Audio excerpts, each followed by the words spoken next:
semuanya, selamat datang di Resultpreneur Podcast. Kenalin, nama gue Caca. Buat episode kali ini gue bakal ditemenin sama salah satu teman gue, yaitu Akram. Hai Akram. Hai semuanya, salam kenal. Nah, thank you nih Ca udah diajakin ngobrol di episode kali ini.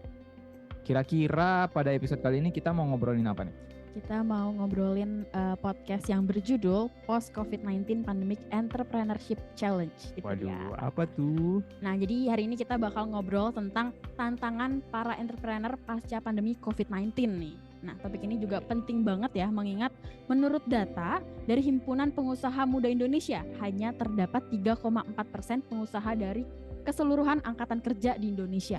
Waduh. 3,4%. Parah sih. Parah Standar jumlah pengusaha ya yang ada di negara maju itu kalau nggak salah mestinya 12 sampai 14% gitu. Iya, betul. Jadi menurut gua kita ini relatif lumayan tertinggal lah. Lumayan tertinggal. Soalnya tetangga kita aja kayak Singapura itu udah nyampe 7%.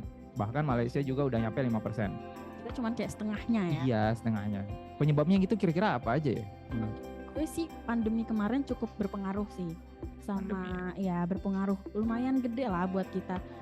Imbas COVID-19 nih terhadap niat anak muda buat memulai usaha ini juga cukup ya lumayan lah. Tapi menurut lo alasannya apa aja sih?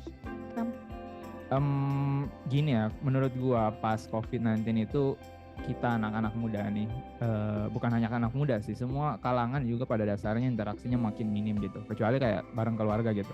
Interaksinya kayak circle-circle kita makin berkurang gitu. Yang awalnya pas sebelum pandemi kita kayak sering bertemu offline, sering ngumpul. Ya, tiba-tiba out of nowhere ada virus, ada pandemi, tiba-tiba kita mesti sering di rumah gitu. Betul. Dan akibatnya gara-gara kita punya circle yang makin kecil, interaksi yang makin minim, kita pengen ngajak teman-teman kita buat usaha, ingin buka peluang usaha, ingin buka kesempatan, itu makin kurang gitu. Dan lebih sulit ya. Nah, akibatnya banyak masalah lah terkait interaksi. Dan di sini kemudian ada peran teknologi yang tiba-tiba datang gitu. Peran teknologi di mana memang teknologi pada dasarnya berkembang secara eksponensial ketika memang lagi ada masalah gitu. Masalah yang relatif besar di mana memang dibutuhkan solusi. Akibatnya semua orang cari solusi, teknologi makin berkembang, model dan proses bisnis usaha juga makin berkembang. Dan itu bisa dilihat kayak sebelum-sebelumnya mungkin kita sering belanja langsung tapi tiba-tiba belanja online gitu, seperti itu. Mungkin contoh sederhananya seperti itu. Namun di sisi lain pandemi COVID juga ngebuat laju perekonomian kita makin melambat gitu, soalnya kesempatan kerja makin terbatas. Nah, akibatnya gara-gara ada perkembangan teknologi, interaksi yang minim, proses bisnis yang berubah, laju perekonomian yang berubah juga, itu akibatnya ke pola konsumsi masyarakat itu mungkin berubah juga gitu, makin berfluktuatif gitu. Jadi pola konsumsi masyarakat ini berubah jadi lebih konsumtif nggak sih? Iya, benar banget. Lu termasuk kan salah satunya nih, gue juga nih. Apalagi sering belanja, lagi gabut, check out ya. Bisa dibilang sih, tapi ya ya untuk budaya konsumtif sendiri emang dari Indonesia itu memang udah cukup parah sih. Bahkan menurut data dari BPS ya, pengeluaran konsumsi rumah tangga di Indonesia pada tahun 2022 kuartal 1 itu mencapai 2,42 kuadriliun. Itu jumlah yang lumayan fantastis gitu. Porsinya itu mencapai 53,65% gitu dari PDB nasional. Itu benar-benar tinggi banget ya. Tinggi banget. Jadi bisa dibilang konsumsi masyarakat ini bisa kita simpulkan lah ya, memang benar-benar perlu dibatasi lah, tidak boleh terlalu konsumtif gitu. Dan bahkan Indonesia ini masuk peringkat ketiga dengan masyarakat yang memiliki tingkat konsumerisme yang tinggi. Peringkat ketiga. Pernah kan sadar gitu kayak di awal-awal pandemi, bahkan bukan cuma di awal pandemi sih, akhir-akhir ini kayak udah terbiasa gitu, udah membudaya budaya panic buying gitu, kayak mungkin contoh sederhana pas awal pandemi dulu ada ini susu yang cap beruang itu, yang susu yang itu digemari banget gitu, kayak tiba-tiba banyak orang yang ngumpul di supermarket ngeborong terus walaupun itu harganya lumayan lebih tinggi lagi, tapi mereka gara-gara panik, takut kayak sumber daya takut kayak kebutuhannya takut nggak dapet ya takut kan? kebutuhannya tidak terpenuhi gitu. Padahal itu bukan hal yang benar-benar mereka butuhkan gitu. Dan ini salah satu indikator lah, salah satu hal yang menandakan budaya konsumtif gitu. Oke. Nah, akibat dari budaya konsumtif itu akhirnya anak muda itu berusaha mencoba untuk nyari pemasukan tambahan karena mereka udah ngerasa kayak udah boros nih, udah nggak ada udah nggak ada pemasukan lagi akibat pengeluaran yang terus menerus. Uang bulanannya berapa? Iya, pernah ngerasain kan tiba-tiba Itu real banget sih sebenarnya, Raf. bulan ini kok tiba-tiba ini ya banyak yang habis ya gitu. Jadi ya bisa dibilang anak muda sekarang mencoba ya cari banyak alternatif untuk pemasukan tambahan seperti mungkin magang, kerja, project, dan yang paling banyak itu pembuatan. Tapi mau tanya dulu nih, pas lu magang ini experience-nya gimana? Nyari pemasukan tambahan, emang mau nyari uang apa gimana gitu? Ya sebenarnya sih tujuan utama dari gue ikut magang waktu itu adalah kan tentu menambah pengalaman ya, tapi kan selain dari menambah pengalaman juga ada plus tambahan nih, keuntungan tambahan, yaitu adalah menambah pemasukan saya juga gitu.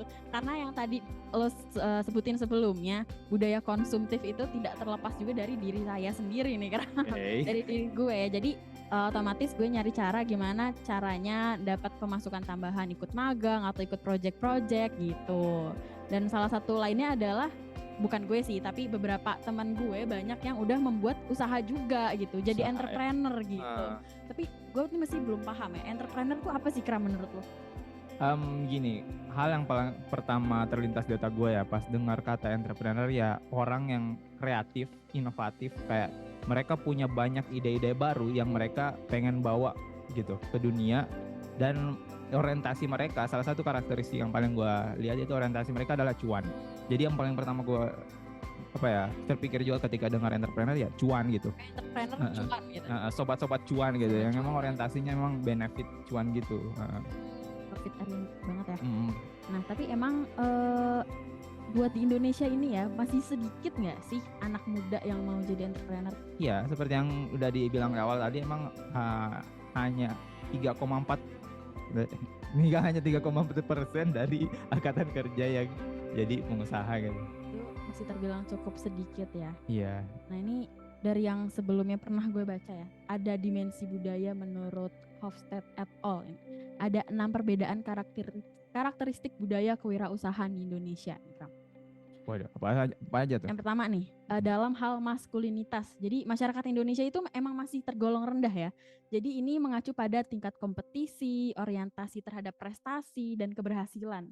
Jadi secara nggak langsung menunjukkan bahwa masyarakat Indonesia ini nggak terlalu suka berkompetisi gitu. Gitu, Kram. Jadi emang nggak pengen berlomba-lomba. Kayak nggak ada keinginan buat, gue mau lebih deh dari orang lain gitu. Masih kurang gitu. ya. Masih beberapa orang aja yang punya sikap kayak gitu. Oke. Terus selanjutnya juga ada berdasarkan uncertainty avoidance. Jadi masyarakat Indonesia ini juga tidak menyukai resiko sih, dan cenderung menghindari masalah dan konflik gitu. Jadi kalau kayak ada masalah ya udahlah biarin aja gitu, atau nggak mau dicari solusinya gitu. Dan nggak mau ngambil resiko. Makanya masih sedikit yang mau terjun di dunia entrepreneur. Tuh. Lalu selanjutnya ada juga budaya pragmatisme. Ya, ini Indonesia dapat skornya cukup tinggi sih, 62 sih. Nah, ini menunjukkan bahwa Indonesia mendambakan kondisi kehidupan yang terjamin dalam jangka panjang. Gitu. Ya, mereka lebih prefer kondisi yang aman gitu ya, nggak mesti banyak resiko gitu, nggak mesti ngambil ya udah aman aja, dapat pensiunan udah gitu. Happily ever after gitu pengennya gitu. Pengennya kayak gitu. Lalu ada juga pada budaya indulgence. Jadi Indonesia mendapatkan skor 38 yang berarti memiliki budaya menahan diri. Nah, gitu. Cenderung juga bersifat sinis dan pesimis. Jadi kayak udahlah, sebelum mencoba bahkan mereka udah bilang ya udahlah nggak usah dicoba dulu, kayak apa sih gitu. Orang-orang kayak kok bersemangat banget ya, mereka ngelihat banyak orang akhirnya dia sendiri pesimis gitu. Jadi kebanyakan orang Indonesia kayak gitu juga. Ya udahlah, hidup gue saat ini udah aman kok, udah tercukupi kok, makan udah 3 kali gitu. Ya udah nggak perlu lah yang lain-lain, kebanyakan kayak gitu. Oke, BTW ini apa sih Dari tadi kita ngomong jelas banget ya. Iya jelas Jernih banget. banget kayak air suci, air zam-zam. Waduh, air suci. Lebay. Itu, tapi emang jernih banget. Kayak gua ngedengerin dari headset ini juga kayak suara lu jernih banget Jernih gitu. banget Nah, ya. walaupun nggak terlalu dekat ya, mungkin kayak gini doang itu udah kedengeran Apa sih? banget. Kita pakai apa sih ya? Ini apa? Tulisannya sih sure. Sure. Sure. Tapi ini benar-benar worth it sih buat dibeli ya. Buat yang suka podcast, suara rekaman gitu Buat- boleh kali ya. Nah, ya buat yang butuh aset-aset buat podcast gitu, mungkin ini pilihan yang tepat lah menurut gua ya. Kalau gua Karena sih juga nggak main-main ya, Nggak main-main sih. bener-bener sih. ya makasih banyak nih Sure yang sudah memfasilitasi kita juga ya Kram. Bener, semoga sih bisa ini ya, lanjut ya ininya. Lanjut kita lihat keuntungan apa aja sih. Oh iya, apa yang kita ada? Entrepreneur. Oh iya. Oke, jadi sebagai kesimpulan ya mungkin nutup juga sebagai kesimpulannya kita mesti coba nyontohin karakteristik entrepreneur di luar negeri. Mereka tuh orang-orang yang ketika masuk di waktu kerja mereka tuh lebih fleksibel, bisa ngembangin idenya, relasi mereka luas.